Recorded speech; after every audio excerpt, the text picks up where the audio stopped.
오늘은 계속해서 유다 지파 땅 분배에서 배우는 삶의 기운에 대해서 공부하겠습니다. 오늘 세 번째 시간으로 오늘은 이제 끝까지 하라예요. 끝까지 하라. 끝까지 하라. 끝까지 사명 감당하라. 끝까지 하는 게 중요합니다. 꾸준히 하는 게 중요하죠. 예? 꾸준히 하는 게 실력이라 그랬어요. 저 사람 어떻게 이렇게 영어를 잘하지? 꾸준히 했기 때문이죠. 꾸준히. 이렇게 몸에 근육이 많고 저렇게 날씬하고 그러지? 꾸준히 했기 때문이에요. 그래서 꾸준한 게 실력이에요. 꾸준한 게. 대부분 사람들이 꾸준히 하지 못합니다. 우리 인생도 마찬가지고 신앙생활도 마찬가지인데 꾸준히 매일매일 하면서 언제까지요? 끝까지. 그것이 중요합니다. 자, 유다 지파에게 땅 분배하는 이야기 이제 계속 공부하고 있는데요. 오늘 이제 말씀을 보면은 유다 지파가 하나님께서 주신 땅들을 이제 정복함으로 자신들의 사명을 하나하나 감당하고 있는 모습이 나타나고, 사사기 1장 읽어보면 이제 여호수아 사후에도 유다 지파가 앞장서서 이 정복 전쟁을 열심히 하는 그런 모습들이 있습니다. 사사기 1장에도. 자, 이렇게 이제 하나님이 주신 땅들 굉장히 상세하게 기록했어요. 여러분 뭘 느끼세요? 하나님은 굉장히 이렇게 세밀하고 상상하신 분이에요. 그러니까 지명 하나하나를 다 하나님이 이렇게 정해 주시는데, 이렇게 세밀하시니까 머리카락 하나까지 어떻게 한다 그랬어요? 다 세신 바 됐다 그러잖아요. 그러니까 우리 인생에 대해서도 하나님이 다 세밀하게 알고 계시고 세밀한 계획을 세우고 계시는 줄로 믿습니다. 자, 이렇게 해서 이제 계속 땅 주신 땅들을 다 이야기하고 유다 지파가 열심히 그 땅들을 이제 감당을 했죠. 그러니까 그것은 땅을 정복해서 자기 소유로 삼는 것, 거기서만 그치는 게 아닙니다. 그 의미가 더 중요한 의미는 그렇게 함으로 하나님 주신 땅을 어떻게 해요? 하나님이 기뻐하시는 거룩한 땅, 하나님의 나라로 만들어가는 거죠. 그 땅에서 농사도 짓고 살기도 하지만 하나님을 예배하고 또 하나님의 말씀에 순종해 살면서 그 땅을 거룩한 땅으로 만드는 거예요. 그래서 열방이 미치되고 그 이스라엘을 보고 열방들이 하나님께로 돌아오게 함으로 하나님이 열방에 흩어져 있는 모든 하나님의 자식들을 다 구원하는 게 하나님의 이 구약에 나타난 구원의 계획이시죠. 그런데 이제 이 일을 열심히 다 하나님 주셨다고 얘기하는데, 그냥 그렇게 했으면 끝났으면 참 좋은데 63절이 있어요. 63절. 이게 여호수아의 다른 지파 이야기에서도 계속 나옵니다. 비슷한 이야기가. 63절 다시 한번 읽어보겠습니다. 시작. 여부수 족속이 오늘까지 유다 자손과 함께 예루살렘에 거주하니라. 그러니까 예루살렘 주민 여부수 족속을 유다 자손이 쫓아내지 못하였다 그랬어요. 그래서 오늘까지 유다 자손과 함께 예루살렘에 거주한다 그랬습니다. 여부수 족속을 완전히 쫓아내고 예루살렘을 완전히 정복한 때는 언제예요? 우리 수요일 날 공부했죠. 사무엘 하 공부할 때 다윗 때죠. 다윗 왕 때. 이거보다 훨씬 후인 다윗 왕 때에 가서야 완전히 여부수 족속을 쫓아내고 예루살렘 성을 제일 큰 성 중에 하나인데 그걸 다윗 때 탈환하게 되고, 다윗이 이제 예루살렘을 수도로 삼게 되지 않습니까? 이스라엘에. 그 부분을 사무엘하 5장인가 우리가 공부할 때 공부를 했는데 아마 또 잊어버리셨을 거예요. 집에 가셔서 시간 있을 때 거기 들어가셔가지고 한번 공부를 해보시면 그때 일어났던 전쟁과 이런 얘기들을 제가 상세하게 강의를 했습니다. 자, 그러니까 여기 저자가 뭐라 그랬어요? 여부수 족속이 오늘까지 유다 자손과 함께 예루살렘에 거주하니라 이렇게 말하고 있는 걸로 봐서 여호수아서가 쓰여졌을 때는 다윗보다는 이전이라는 걸 알 수 있죠.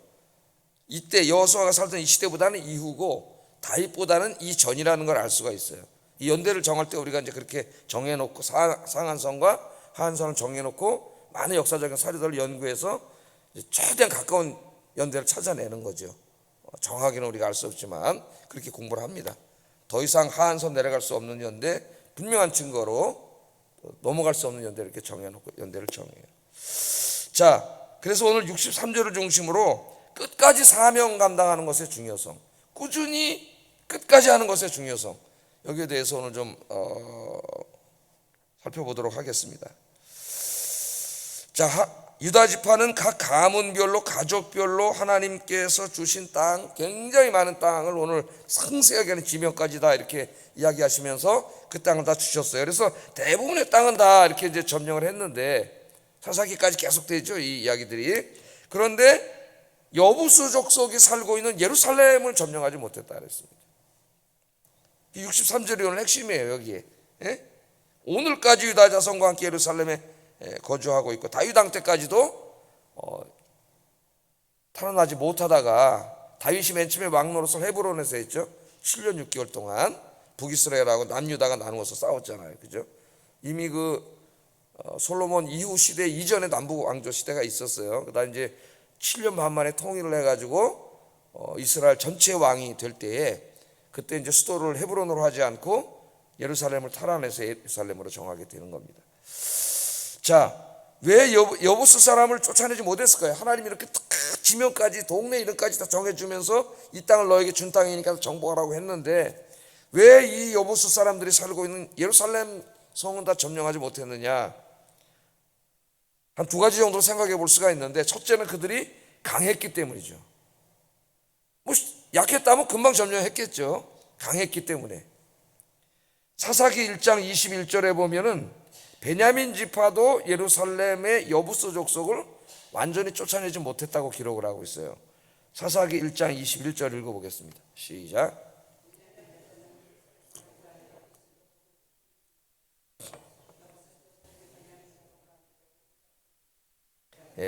그러니까 이걸 뭘 알 수 있어요? 예루살렘은 하나님이 유다 지파와 베냐민 지파에게 이렇게 반씩 준 땅입니다. 유다 지파와, 우리가 유다 지파에게만 준 땅이라고 생각할 수 있는데, 사사기랑 함께 읽어보면 베냐민 지파에게도 준 땅이에요. 그러니까 이제 한쪽은 유다 지파가, 한쪽은 베냐민 지파가 이렇게 점령을 해 나가는 그런 땅이었는데, 오늘 본문에는 유다 사람들이 여부 사람 쫓아내지 못했고, 또 베냐민 사람들도 자기에게 주신 그 땅들을 쫓아내지 못했다, 그렇게 기록을 하고 있습니다. 그러니까 그거 뭘 얘기하고 있는 거예요? 그만큼 여부수 족속이 강했다는 거예요. 강했고, 또 이제 사무엘하 5장 할 때 제가 자세히 강의했지만, 예루살렘 성은 3면이 절벽으로 되어 있는 이 천의 요새입니다. 그래서 쳐들어가기가 상당히 어려운 성이에요. 이 성이 성도 요새화되어 있고 여부수 족속이 강했기 때문이죠. 강했기 때문에. 자, 그들이 얼마나 강했느냐? 먼 훗날 이제 다윗이 그 성을 점령하려고 할 때 그 성을 딱 보니까 성이 일단 요새화되어 있고, 그 여부수 족속들이 얼마나 적통같이 지키고 있는지, 예루살렘을 정복하려면 이제 들어가야 되잖아요. 성으로 들어갈 수가 없어요. 그러니까 다윗이 군대를 이제 이끌고 와서 이 예루살렘 성을 점령하려고 했더니, 여부 사람들이 예루살렘에서 딱 내려다보다가 다윗과 그 군대를 조롱하는 얘기가 나와요. 조롱. 그게 사무엘하 5장 6절에 나오는데, 한번 읽어보겠습니다. 시작.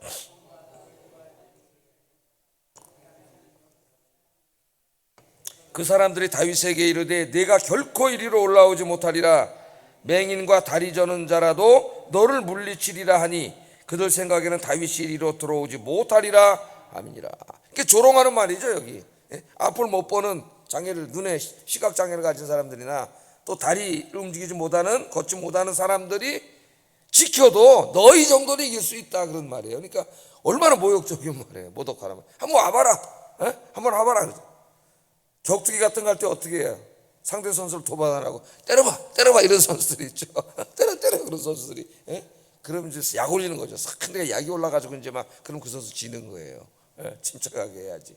그러니까 여기 이제 약으로 올리고 조롱하는 거예요. 그건 그만큼 뭐예요? 니네들이 여기 못 점령한다는 거죠.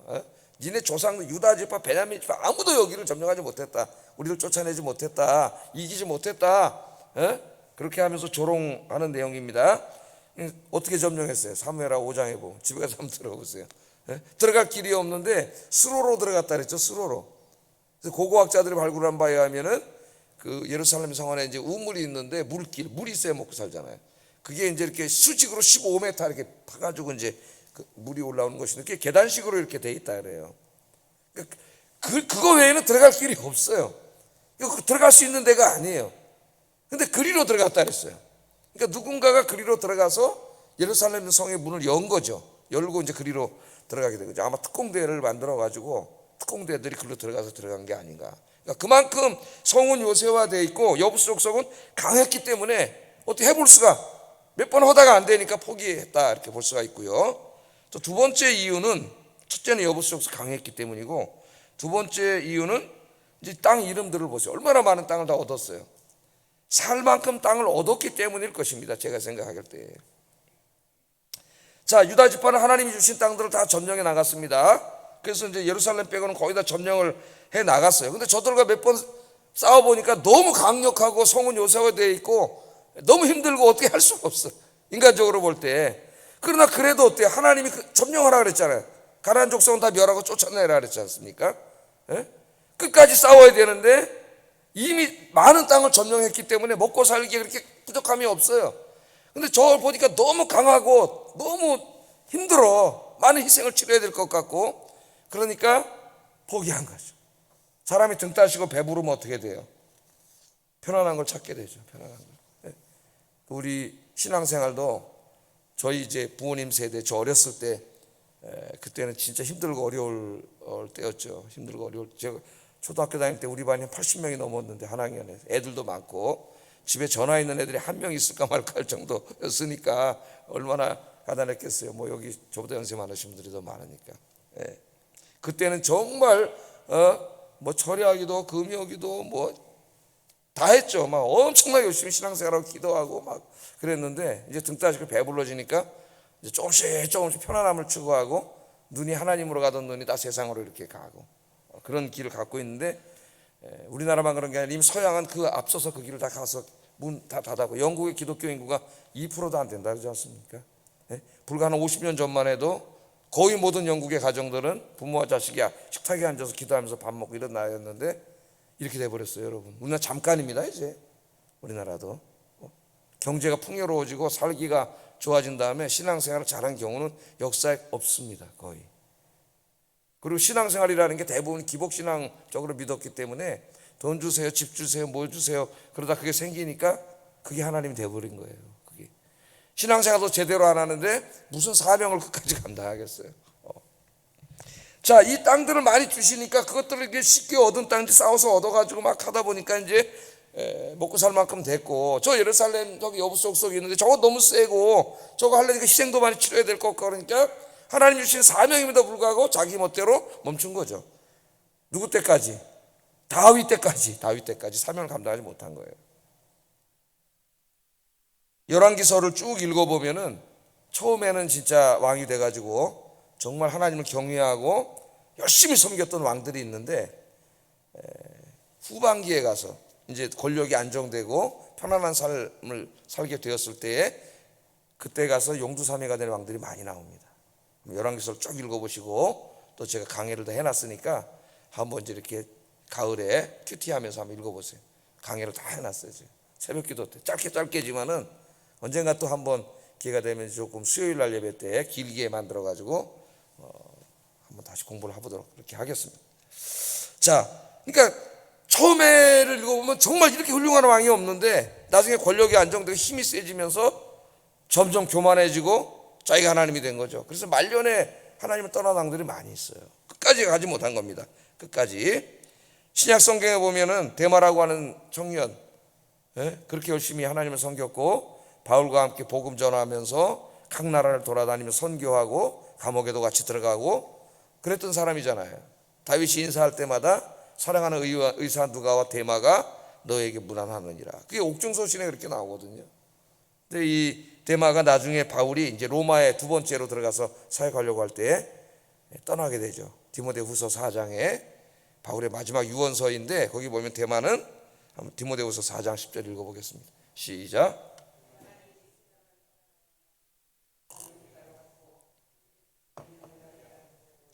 달마디아로 갔고 그렇게 나옵니다.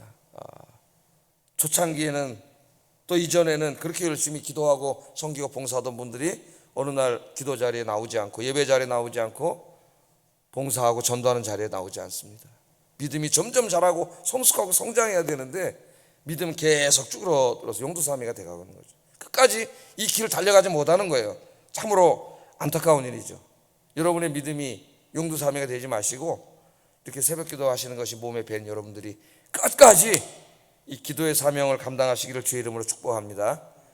조금 더 새벽에 기도하는 분들 더 많이 나와야 되는데 우리 교회가 이제 제일 약한 부분이 새벽 기도인 것 같아요. 집들도 멀기도 하고 뭐 새벽 기도가 다른 사역에 비해서 좀 약하다. 그러니까 기도의 동력이 좀 약하다.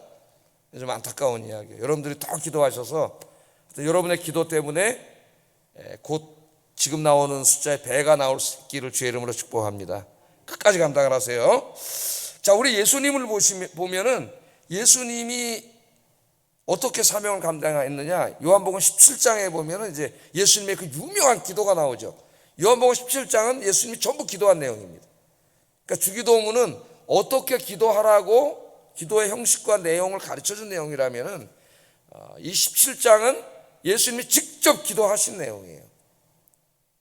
오래전 이야기지만 제가 이제 요한복음 강의할 때 예수님의 기도에 대해서 자세히 강의를 했는데, 그 기도 중에 이제 요한복음 17장 4절을 보면은 예수님이 십자가 사건을 앞두고 한 기도 아닙니까? 곧 이제 십자가에서 죽으실 건데 이런 기도를 하세요. 한번 읽어보겠습니다. 시작. 내가 이루어 아버지를 이 세상에서 영화롭게 하였사오니. 그러니까 이제 십자가를 바로 눈앞에 두고 있는 거예요. 근데 뭐라고 기도하셔요? 아버지께서 내게 하라고 주신 일들을 내가 다 이루었습니다. 끝까지 이루었습니다, 그 말이죠. 그래서 아버지를 이 세상에서 영화롭게 하였습니다. 그렇게 말하잖아요. 뭐 예수님께 주신 사명 우리가 너무나 잘 알고 있죠. 자신의 희생과 죽음을 통하여 이 세상과 인간을 구원하는 사명이죠.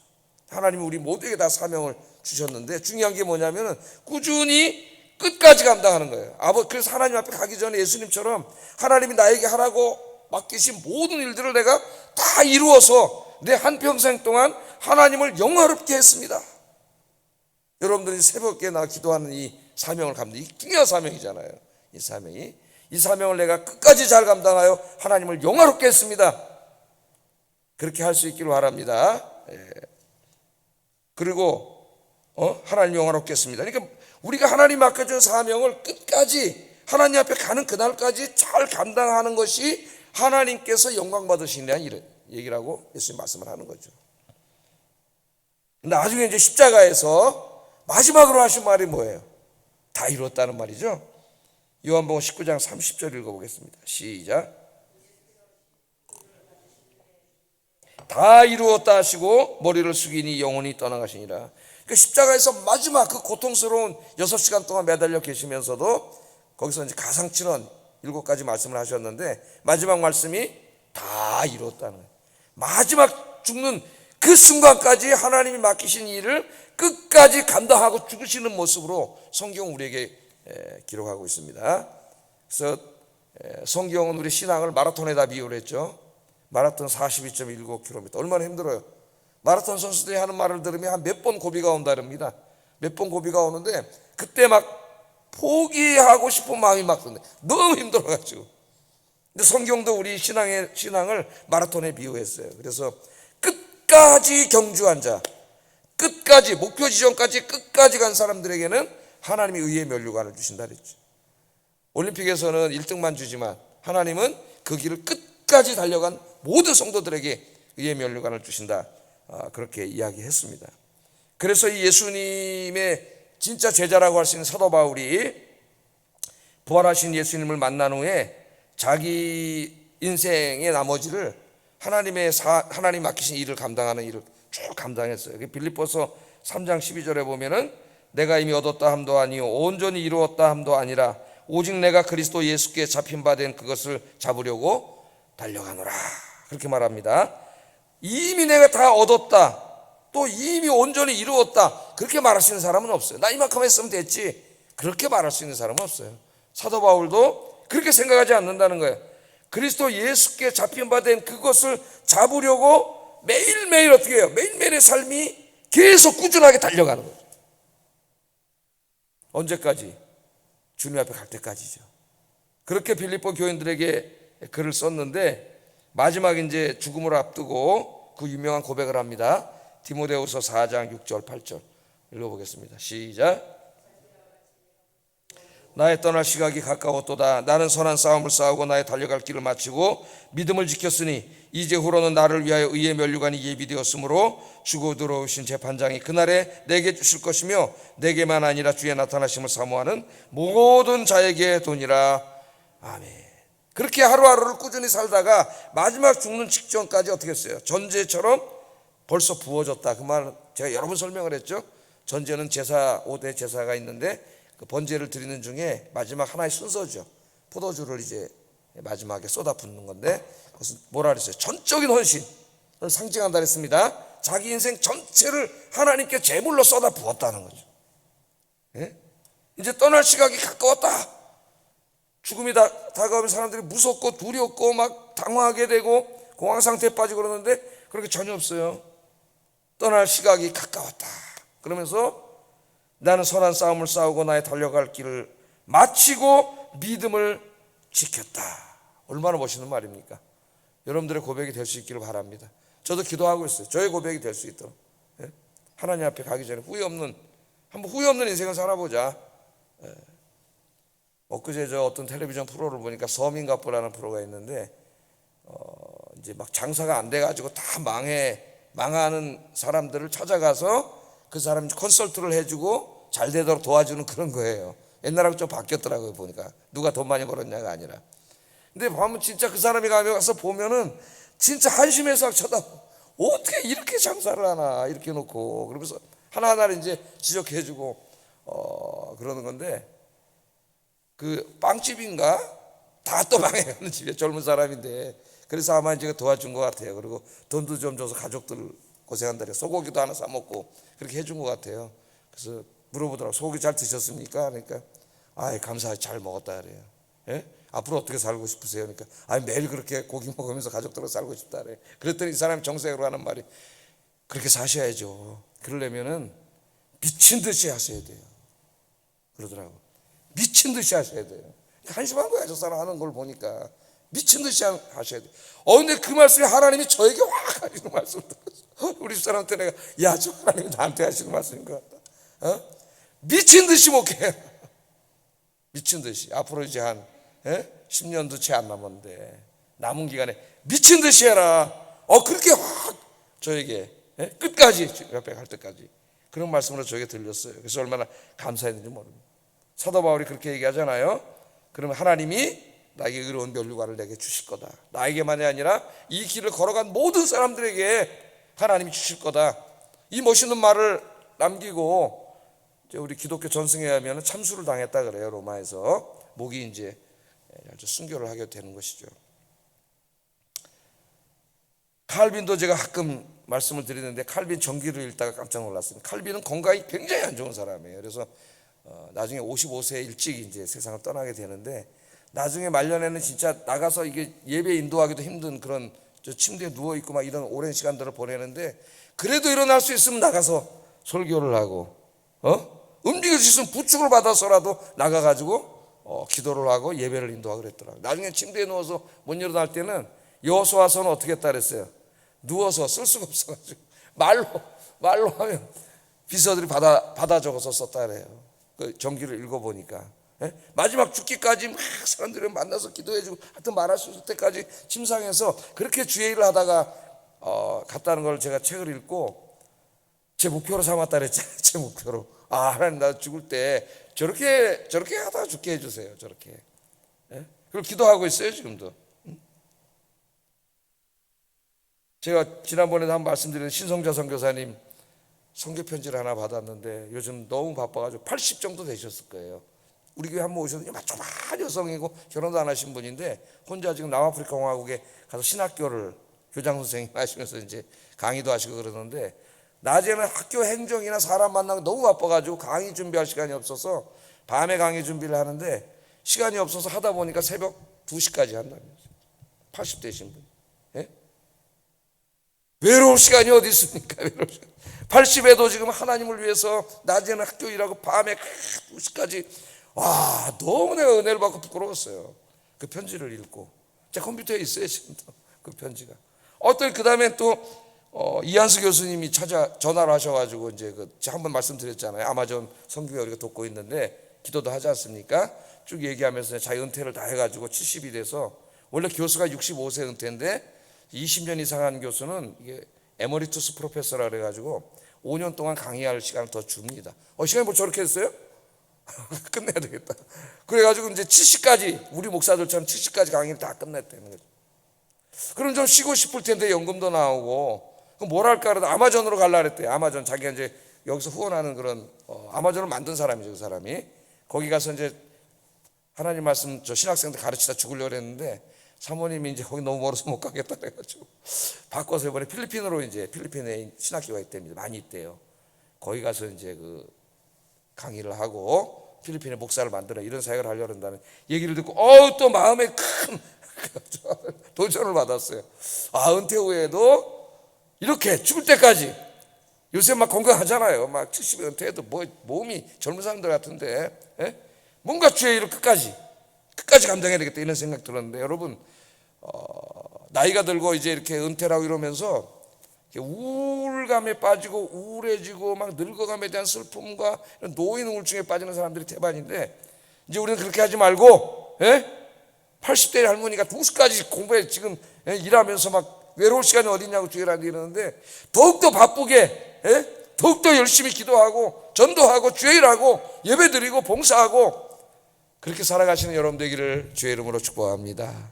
저도 이렇게 기도하고 있어요. 여기 안에서 매일 죽을 때까지 하여튼 뭔가 그렇게 일할 수 있는 기회를 주세요. 저는 이제 꿈이 있는데 또 은퇴하면 하려고 하는 일들이, 같이 기도하겠습니다.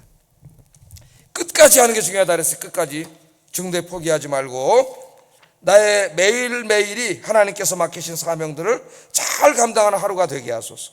주님 앞에 서는 마지막 순간까지 중단하지 않고 끝까지 하나님께서 주신 사명을 감당하게 하소서. 끝까지 죽는 그 순간까지 기도하다 가게 하소서. 기도하겠습니다. 사랑하시는 아버지 하나님, 감사합니다.